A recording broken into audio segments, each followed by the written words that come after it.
Well, hello everybody. Now that you woke up and you know where you are and what's going on, nice to come towards the end of the day with a very intense topic to close the day, quantum technology and quantum computing. So my name is Elena Poughia and I'll be the moderator of this discussion.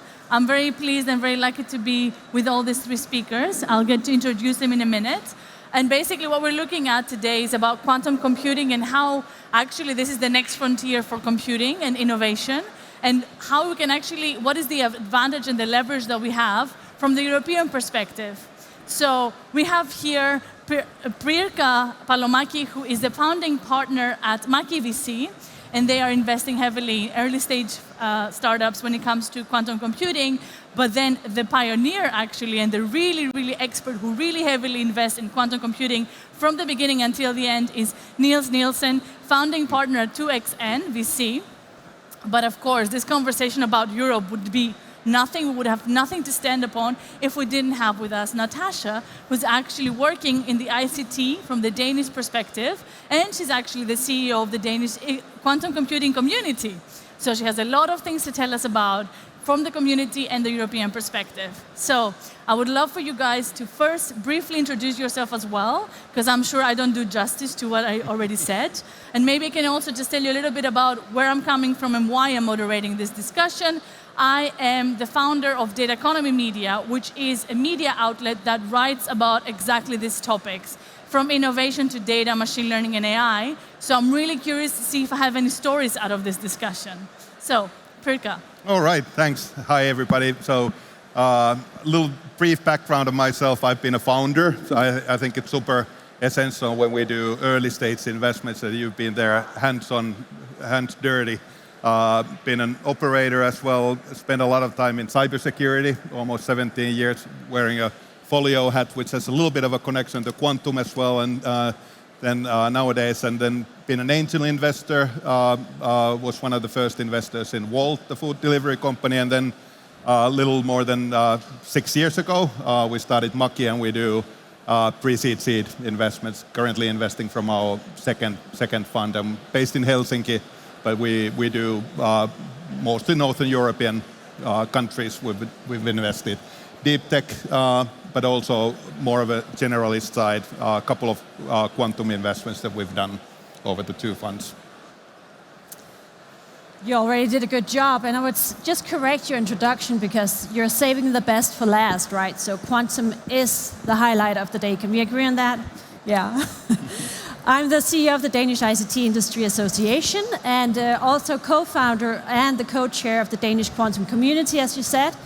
And our purpose is to gather the quantum ecosystem in Denmark. So that counts universities, startups, industry, public sector, and other stakeholders that are working with or interested in the quantum area and space. So I'll keep it to that for now. Mm-hmm. Thank you. I am Niels Nielsen. I'm Danish. I live in London, and I'm one of the founders of 2XN. I started investing in quantum in 2016, so quite a while back. We've done 7 investments in different quantum businesses, invested more than $50 million in it. And I've done 2 investments in Denmark. One was Quantify, and the other was Quantum Sparrow. Nice. Well, Niels, starting with the deep end, right at it. So I'm pretty sure here we have a lot of startups and they're very much interested and eager to know, how do you evaluate a startup when it comes to quantum technology? What do you look at and what makes the decision to invest? Maybe a little anecdote. So my first investment into quantum in 2016, I would say was a lot harder because back then we had no idea if it was really going to work. I think this has become a lot easier. So that was a company at the time called Cambridge Quantum. We merged it with Honeywell, and today it's called Quantinuum, and it's the world's largest quantum business. We have 500 people in it. We have raised more than $1 billion for that business. So it is becoming a real, real product today. I think the first thing we look at when we look at quantum businesses is first the idea that they come with, or product that they're proposing, where do they sit within the quantum time map? Because it isn't, the first thing is there's a lot of sort of views on when is quantum computing going to be relevant, or when is it going to have a certain use case. And there is a difference in terms of when different products will become useful. So assuming you have to have some conviction that you think it's going to happen, when is it going to happen, and once we have made up our mind that they have a product that is going to be useful within this sort of this foreseeable future, then we really look at what about the market size. Is this a big market that they're addressing? Then we look at the founders. Are these really trying to create just a cool tech product, which a lot of them would because it comes out of academia, or they're really trying to build a business?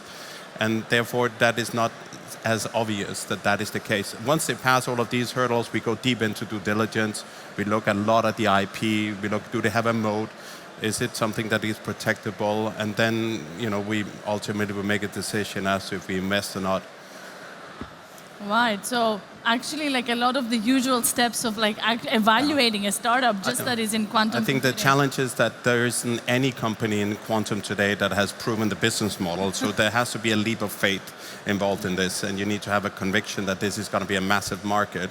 I think obviously we share that. It will be the biggest of all of the markets, in my opinion. The question we can debate is, what is the time frame? Thank you. So as Natasha said, thank you for correcting me, it is the highlight of the day. So I want to take what actually Niels said about taking a leap of faith and ask you about your milestones, right? You are essentially part of an organization that's trying to bring the community together. How do you want to do that? What are the milestones that you foresee to actually achieve that? Well, it's difficult to give milestones with a technological development like quantum because, as an investor might know, you can't really see it. It's an enabling technology. So what we're doing right now, while the technologies are maturing, is to make sure that the foundation for a thriving ecosystem and the capital and the government and the industry are prepared when quantum is at a mature state. How many of you work with quantum today? Just a few? Any quantum physicists? Perfect. So I'm going to ask you, can you explain what quantum is? No, don't worry. But just to maybe lie the ground out for everyone not working with quantum or being a quantum physicist, which I am not either, so bear with me. But there are three areas within quantum. You have quantum communication, which is security. It's example, right now we have a challenge with harvest now, decrypt later. So you can harvest encrypted data today. And with a quantum computer, you can decrypt it very, very fast. So that's an element of quantum communication. Then you have quantum sensing, which is MR scanners, etc. And then you have quantum computing. And just to say, quantum computing is further out in the future, whereas communication and sensing is already here.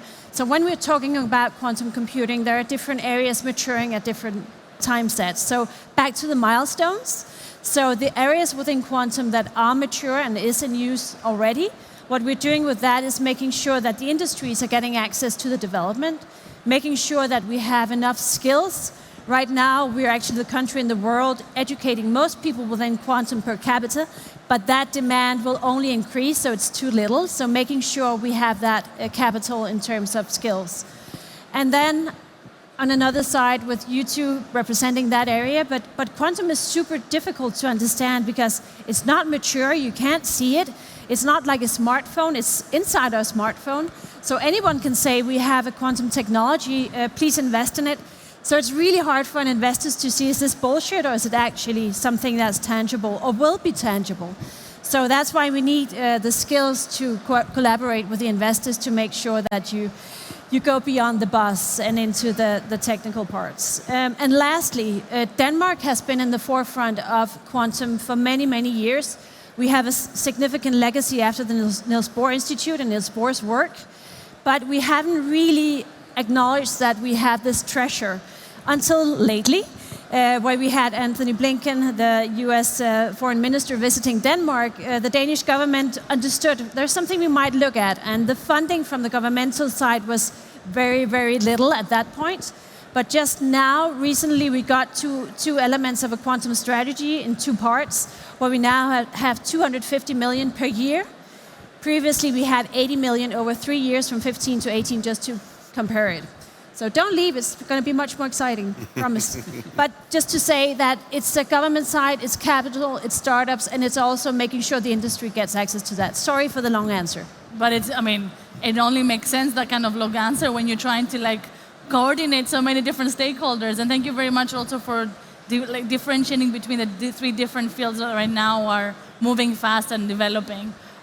So maybe I could just say one thing, which it's true about the timing. I think that it's becoming a lot easier in a way, and I think everybody should get involved, and if you're not, you should learn about it, because it's going to affect everybody's business. Any industry that you're involved with will embrace quantum in one way or another. But I think we will already see, we're very much of the opinion, beginning of next year already, we will have machines that will be able to simulate stuff on a quantum computer that is useful, not some made-up experiment, but useful things that will be done on a quantum computer that cannot be done on a classical computer. And I think this will be a tipping point for a lot of investors and for a lot of users of this technology, that then they will embrace it. And that will make it easier to go towards software and other applications. So we're not that far away. It's always very inspiring to think about that. And how far we actually came as well. If you imagine, back in the 50s, 60s, a computer was a whole room, and now this is a computer, and you're holding it. And then think about the speed of a quantum computer that can have. So in 2016, I invested the first time. IBM had created a machine that had a quantum volume. Let's assume this is how much compute power they have, of 2.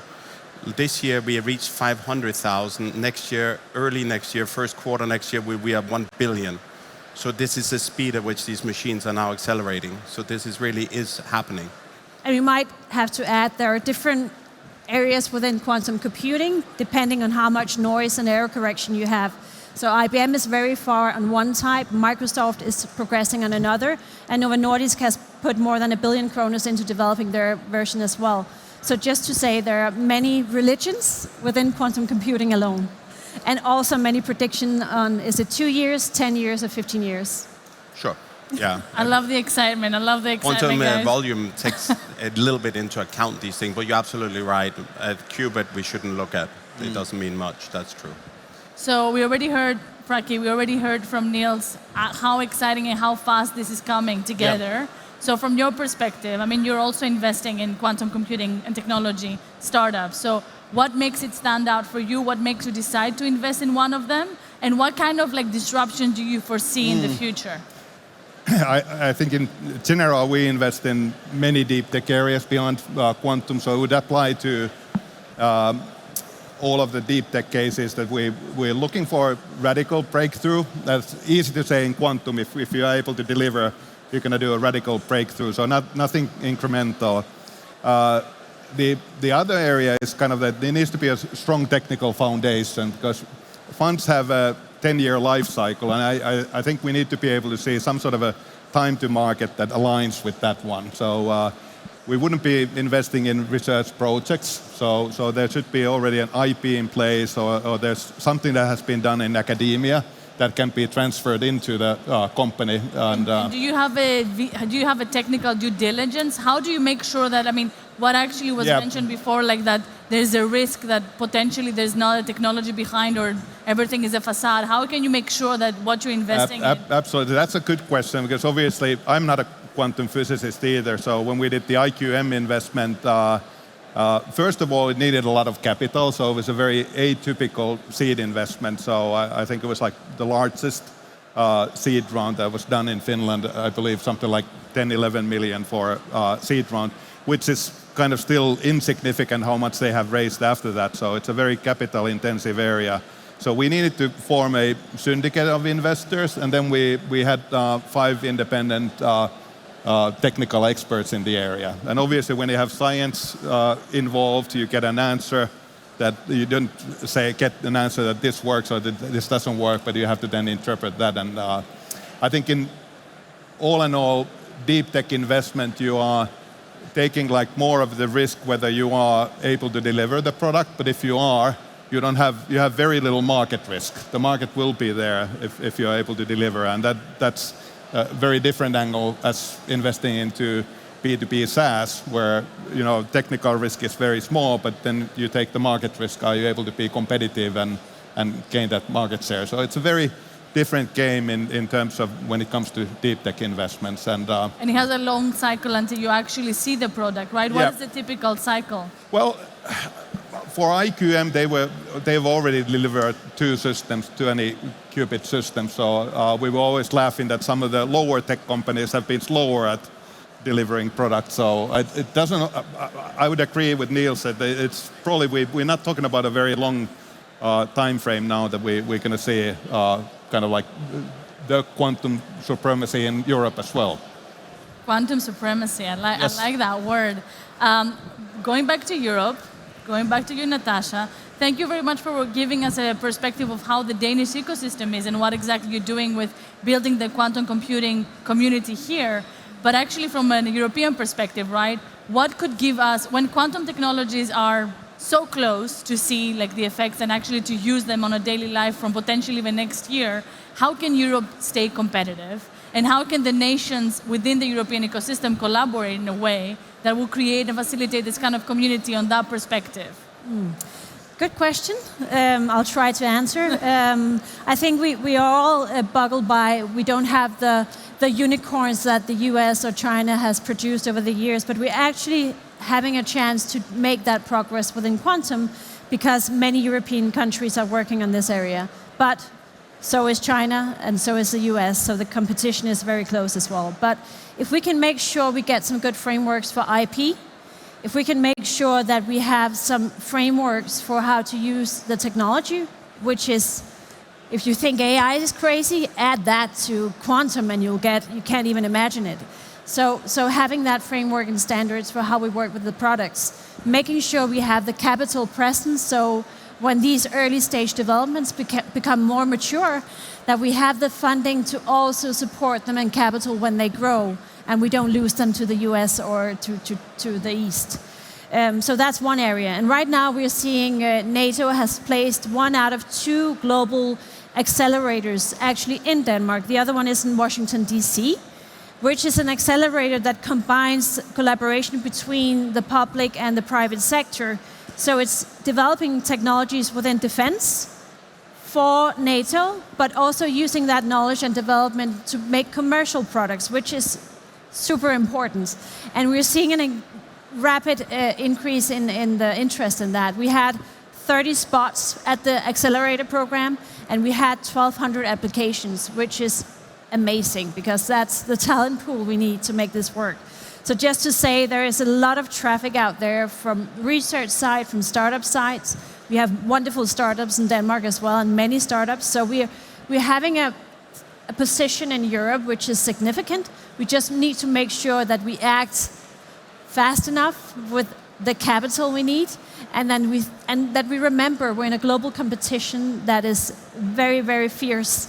So we need to be clever about it as well. And I would probably add to that it's not only about the competition, but since quantum also has like dual use, and let's say that you can crack any current used encryption with that, so there will be export controls, and there will be geopolitics. So most likely, European companies who would be using quantum to further develop their own products or what other uses, they wouldn't have access necessarily to US or Asian-based technology. So that's why it's super important that we have own kind of foundation for quantum in Europe, and we are also kind of top of the curve there. Okay. So I do think it's a unique opportunity for Europe this time. If we look globally, by far the most amount of scientific publication patents is done by China. After that, it's equal, more or less, between Europe and the US, Europe excluding the UK. If you added UK to Europe, we would have more scientific publications, more patents filed in Europe than in America. The one thing we have in Europe, which is I think Natasha's point, is we have so much public money by governments, institutions that has become available to the scientific community that doesn't exist in America. There's none of that available there. So it's a lot easier actually setting up a quantum business in Europe and getting it funded early stage. And when we see where does the funding come from, you have the most founded companies in the UK of all of Europe, and then you have Germany. But by looking at it together, we are actually in a much better position than the Americans. The challenge becomes, as Natasha says, later. The big money you need in order to grow these companies tends still to happen in America. That means that America has set itself very much in the machines The machines are the most expensive ones to build. So the biggest challenge to Europe, I think, is going to make ensuring that we have the best machines and access to the best machines in Europe, because without them, we cannot win all the other areas within quantum technology. So I think that is like at the top of the agenda of Europe. How do we ensure that we have the machines presence in Europe and we don't become reliant on anybody else when it comes to access to compute? And in order to have these machines, that would be something that, for example, universities could... Well, like IQM and others, the fact that they're building them here, or Orca in the UK, or Denmark wants to build the machines, or we need at a political level to make some strategic alliances to ensure that there's no restrictions when it comes to, to access between maybe the closest of allies. It hasn't happened yet, but I think it should happen because it is a serious issue. As you are talking, what I'm thinking, and I'm wondering, like, if this could be, I mean, like, when it comes to specifically, like, the investment in quantum technologies in the US versus Europe, what I understand is also, as you said, this kind of like, is not the initial funding, is afterwards when you need the big chunk of capital. So would you foresee, like, let's say, collaboration between investors like yourself together with European bodies? We do already. So we have EIC and other, like the Horizon programs and other things in Europe that is super beneficial. And that is, as I said, we don't have in the US. But the challenge becomes when you need 100 million, 200 million. Then where do you think we can get? Or if you want to go IPO, right? The only place that you've ever have a public initial offering of a quantum business has been in America. So we need to create a framework where these companies feel they can keep growing in Europe to get to that scale. And as investors, do you think that, or from European public servants' perspective, do you think that we are very risk averse and that's why we don't have that extra capital, or is it just? No, I think we have more capital here, but it's a different risk. It's earlier stage, and at some point, of course, the government can only do so much, and then industry and private capital have to come in and play that last. Yeah, and I think we need to also look at the kind of the whole landscape. So it's not all about the hardware.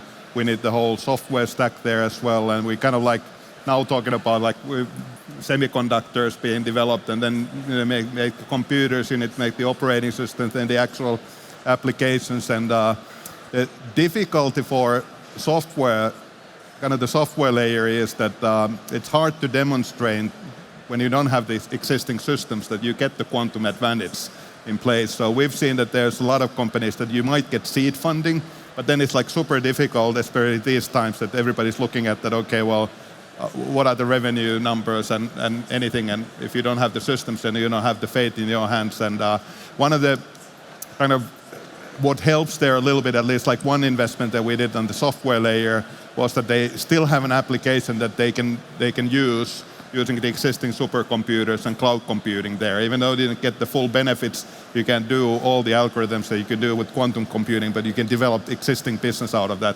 So there's a little bit of that problem, that timing problem, and obviously the software side will develop later, but we need to be able to develop those in parallel if we want to be kind of stay with the game or ahead of the game as well. And those are not necessarily as capital intensive as we're talking about the actual quantum hardware related investments. And if I may add, we're also seeing a wave of what is called quantum inspired, which actually is taking today's technology and making it ready for a quantum era. And I think that's super relevant for all developers today, understanding that what do we need to prepare our development for in the future. So there are already ways of working and algorithms and other areas within computer science where you actually know how to be ready for quantum when it comes. So consultancies are already working with companies today, making sure they are quantum ready or quantum inspired. So the quantum development is affecting classical computing already in that sense today. No, that's very true. I mean, you need to pretty much like also be able to communicate the type of language and understand like what it means and how you can implement it in your company. I mean, I think we have some questions from the audience. Should we take one of them? Would you like? Well, I will choose the second one. So which sector do you believe we see the biggest change from quantum? I think that's like one that I wanted to ask anyway, so I'm just like piggybacking on that one. Who wants to take the bait? I can start. I think finance is one area where we see portfolio management and optimizing. Another area is pharma, so we see drug discovery, which can improve, and then finally also analysis for climate monitoring.